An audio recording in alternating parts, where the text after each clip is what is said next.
Continuamos o cenário político de hoje. Nós estamos recebendo virtualmente o vereador Genilson Alves, do PROS. Se você está acompanhando o nosso programa, não acompanhou nos últimos dias, nós voltamos a fazer as entrevistas de forma remota por conta do avanço da pandemia da Covid-19 nesta segunda onda que a gente vem acompanhando. Hoje com notícia triste, né, Vonúvio?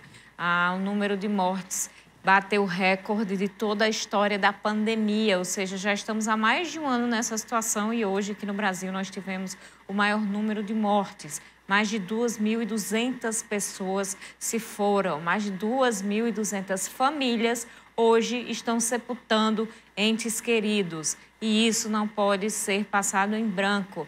A gente, como cidadão, tem que ter pelo menos empatia, um mínimo de empatia, se colocar no lugar dessas pessoas e fazer a nossa parte para colaborar com essa situação. O que a gente pode fazer dentro de casa? Muita gente dizendo aí, reclamando, querendo ir para trabalhar, trabalhe. Mas tente se manter distante o máximo possível do seu colega. Tente usar sempre que possível a máscara. Evite tirar a máscara. Evite colocar a mão no rosto. Evite situações em que você vai estar aglomerado, até no seu ambiente de trabalho, sim. Ande sempre com álcool em gel, sempre higienize suas mãos com álcool em gel. A gente está sempre pegando em alguma coisa e qualquer descuido pode ser que seja, inclusive, fatal, não é? Se não for para você, é para alguma outra pessoa que tenha contato com você, se você tiver com vírus assintomático, e aí realmente pode não ser assintomático para outra pessoa. Então, vamos fazer a nossa parte. Você que acompanha o cenário político também como cidadão, cobrando do poder público, cobrando fiscalização, cobrando cumprimento de decreto do seu colega, do seu vizinho.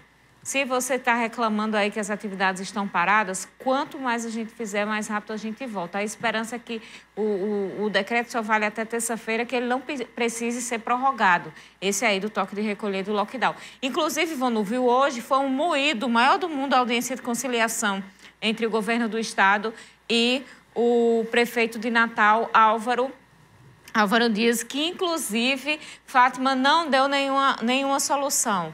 A audiência era para conciliação, para chegar num denominador comum. O prefeito sugeriu que fosse 9 horas da noite, o decreto até às 6 da manhã. Terminei, Vonúvio, que ainda não vi o final dessa história, como foi que ficou. Porque ela queria se reunir na terça-feira, teve mais de 3 horas a audiência. Pois é, Carol, uma parcial desse movimento todo, eu vou dizer aqui para você que nos acompanha. A audiência de conciliação sobre as divergências nos decretos do governo do estado e da prefeitura de Natal chegou ao fim sem que nenhum acordo fosse firmado entre as partes. Durante o encontro virtual que aconteceu na tarde desta quarta-feira, a governadora Fátima Bezerra e o prefeito Álvaro Dias não conseguiram chegar a um denominador comum sobre o toque de recolher, principal ponto da divergência.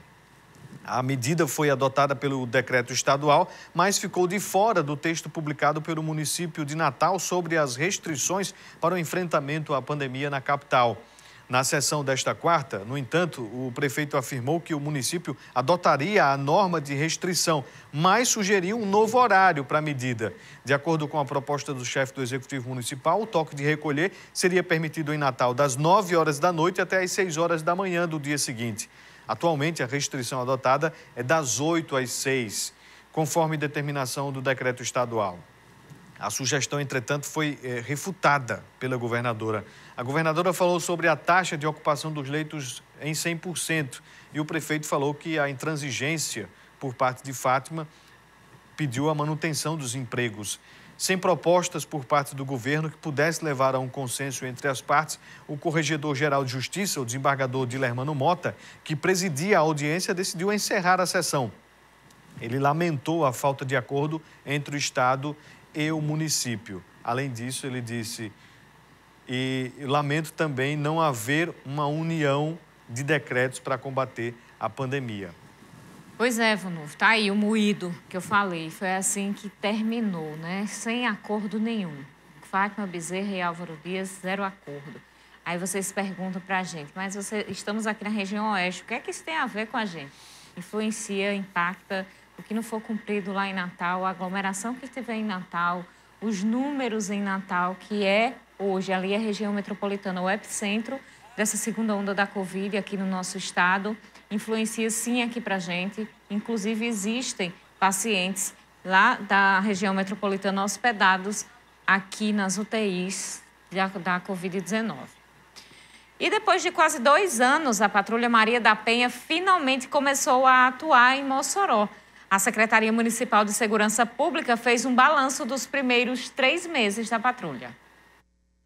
O funcionamento da Patrulha Maria da Penha iniciou em 7 de dezembro de 2020, com um acompanhamento preventivo e proteção de mulheres em situação de violência doméstica e familiar. São 2 viaturas que oferecem apoio e suporte, com trabalho realizado em todos os bairros. Em 3 meses de atuação na cidade, a Patrulha Maria da Penha já atendeu 50 ocorrências de violência contra a mulher e acompanha 120 casos para avaliar as medidas protetivas, se elas estão sendo cumpridas.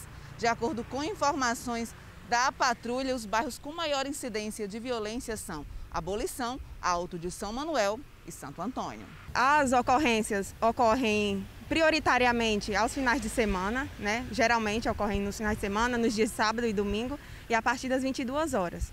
Né? E a gente consegue fazer esse levantamento e priorizar essas áreas também de patrulhamento.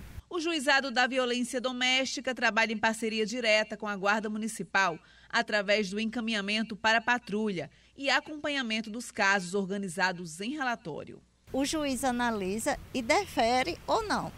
Deferir dessa medida quer dizer que o juiz está dizendo que esse agressor não se aproxime da mulher, que esse agressor não entre em contato por nenhum meio, que esse agressor muitas vezes seja afastado do lar. E aí nós pegamos essas medidas deferidas, encaminhamos para a patrulha.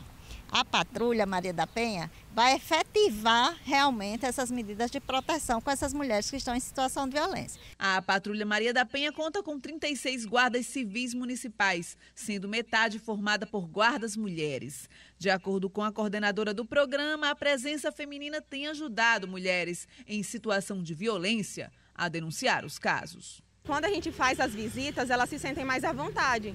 É por relatar a violência sofrida, né, e se abrir mais com as mulheres, né, da patrulha. E isso ajuda muito, a gente ajudá-las a combater esse tipo de violência. Que bom que a Patrulha Maria da Penha está na ativa. Eu fiquei em dúvida ali no começo do programa, Vonuf, porque esse ano de 2020 que passou foi bem atípico. Eu realmente perdi a noção temporal em relação a algumas coisas, porque é um ano que não aconteceu nada e, ao mesmo tempo, aconteceu tudo, com essa pandemia, com esse isolamento. Mas, enfim, a lei da Patrulha Maria da Penha, ela foi aprovada em 22 de junho de 2019, lá na Câmara Municipal de Mossoró. E aí, pessoal, foi esse martírio até dezembro do ano passado, 2020, 1 ano e meio para que a Patrulha Maria da Penha pudesse ser finalmente posta em prática, posta em execução. Ali em outubro de 2019, a gente fez o registro que a Patrulha Maria da Penha tinha sido aprovada pelo governo federal, com o Ministério através de um convênio com o Ministério da Justiça, em uma questão de um envio de projetos para esse financiamento, mas ainda demorou até durante 6 meses aí para que esse dinheiro fosse liberado. O convênio foi aprovado, a Patrulha Maria da Penha recebeu quase 1 milhão do governo federal e finalmente está aí trazendo resultados. Se você tem interesse e tiver a necessidade de chamar a patrulha, que é guarda municipal e que existe com guardas mulheres para atender mulheres vítimas de violência, a Patrulha Maria da Penha pode ser acionada pelo número 153, atenção master, pelo número 153 ou pelo telefone 986317000. 986317000. Pode ser enviado mensagens de texto ou de áudio. Vonúvio. Carol, Vamos aqui dar sequência à nossa entrevista de hoje com o vereador Genilson Alves. Genilson, vamos voltar ao assunto do bloco anterior, né, sobre os salários, mas uma questão que eu fiz, inclusive, lá em dezembro do ano passado, né, do dia 30, sobre essa questão do reajuste, né? Vamos só voltar novamente a esse tema. O senhor é realmente a favor do reajuste salarial dos parlamentares, passando agora de R$15 mil, passando agora não, que foi aprovada a lei para futuramente entrar em vigor? Sim, Danilo. Inclusive, eu fiz parte dessa votação. Não adianta chegar aqui e dizer que é contra, não. Fui a favor naquele momento e serei favorável para que a lei ela possa valer. O Ministério Público, o Tribunal de Contas, ele é um órgão que recomenda. Infelizmente, é como eu digo, a Câmara de Natal, acredito que outras câmaras também, no mesmo período, aprovaram, né, o reajuste. A Câmara de Mossoró, eu acho que o último reajuste ainda foi na legislatura de 2013 a 2016, se eu não me engano, a 2015, 2013 a 2016, desculpa. Então, o que acontece a população não sabe. Esses reajustes, ele é em quatro anos. E se não me falha a memória, a Câmara já vai para, nesse formato, já vai para 8 anos. Né? Então, assim, o salário é bom? O salário é bom. Agora, o que eu não defendo é a corrupção. Agora, quem ganha de forma aqui, quem presta conta do seu mandato, quem presta conta, o salário é ótimo. O salário é ótimo, não resta dúvida. O que eu sou contra é a corrupção. Olha o que aconteceu, o exemplo agora com os desembargadores. Né? Teve juiz aí, promotores, que recebeu de verba indenizatória, de salário indenizatório de mais de R$300 mil. Isso eu acho injusto para a sociedade que a gente vive. Estou reclamando do salário em hipótese alguma, não estou reclamando. Sou muito satisfeito. Né? Inclusive, agora eu não posso defender uma coisa ontem e hoje, por questões de opinião pública, mostrar, me acovardar e ser contrário. Né? Se eu defender, eu mantenho o meu posicionamento e defendo realmente que a lei está dentro da legalidade. Né? Cabe agora o presidente da Câmara Municipal de Mossoró recorrer para que o TCE entenda que esse projeto ele vai ser para 2022, não 2021.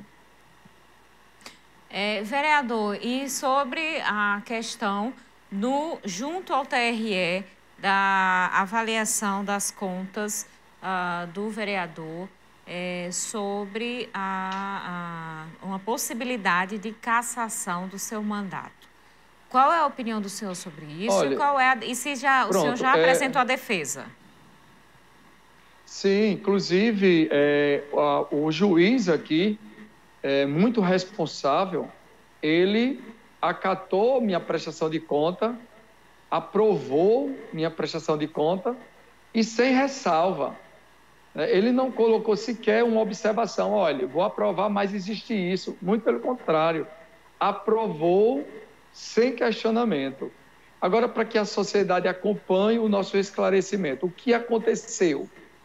Teve uma pessoa que fez uma doação de uma ajuda para a minha campanha e essa pessoa, ele tinha uma permissão no nome dele. O que é uma permissão? Tinha um táxi no nome dele. Agora, o que ocorre? Quando essa pessoa foi doar, eu tive todo o cuidado, né? Busquei junto ao TSE, ver se essa pessoa era apta a doar, porque não foi apenas uma pessoa que doou, foi várias pessoas que fizeram doação para a minha campanha. E todas elas passaram pelo crivo, ponto a ponto, e todas elas estavam aptas a fazer doação. Inclusive, essa pessoa que fez a doação, ele era funcionário da Halliburton, que ganhava muito bem, Quando saiu da Halliburton, ele hoje é um supervisor da Saraiva, de uma grande empresa do nosso município.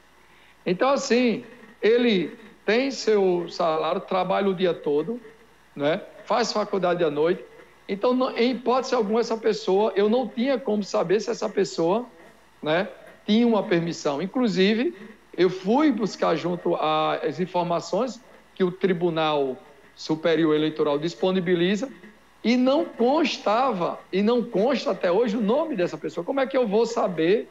Como é que eu vou saber se essa pessoa tinha uma permissão? Se ele trabalha de manhã, de tarde, faz faculdade à noite.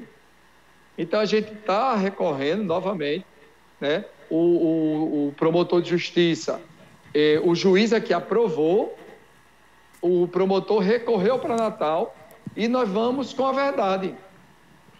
Simplesmente, nós vamos levar a verdade, né? Então, espero que a população, esse esclarecimento seja útil, né, para ajudar a esclarecer esse ponto hoje, que algumas pessoas também entraram em contato comigo. Vamos fazer nosso segundo intervalo. No próximo bloco, a gente volta com mais cenário político.